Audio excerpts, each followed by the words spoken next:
আসসালামু আলাইকুম গাইস, আপনারা কেমন আছেন? আলহামদুলিল্লাহ, আপনাদের দোয়ায় আল্লাহ তাআলার রহমতে আল্লাহ আমার অনেক ভালো রাখছে। শুকরিয়া আল্লাহ তাআলার কাছে। তো যাই হোক, আজকে কথা বলতে চাইতেছি অন্য এক বিষয় নিয়ে, ভিন্ন এক ধরনের কথা। তো যেটা যদি আপনারা জানেন, তারপরও আমার কাছে ভিন্ন, কারণ আমি ফেসবুক ইউটিউবে কখনো এইসব কথা বলি নাই। তো আজকে মনটাই চাইলো যে এইসব বিষয় নিয়ে একটু কথা বলি, না বললেই নয়, বলার দরকার। তো বিষয়টা হইল, আমাদের বাংলাদেশ আমার মনে হয় সর্বোচ্চ শান্তির দেশ।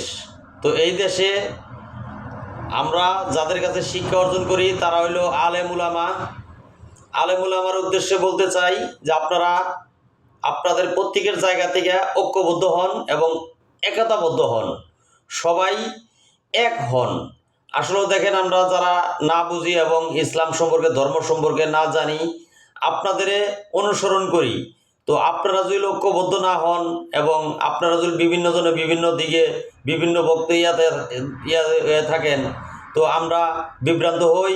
আমার মনে হয় যে আমার মতো সারা বিশ্বের মানুষ আপনাদের কাছে, আপনাদের জন্য বিভ্রান্ত হয়।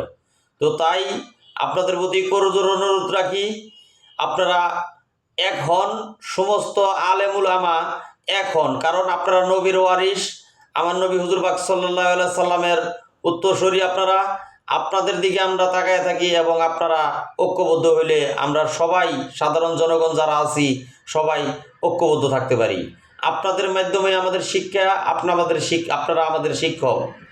অতএব আপনারা কোনো বিভ্রান্তি হয় এরকম ধরনের কথা, কর্মকাজ কখনোই করবেন না, এটা আশা করি।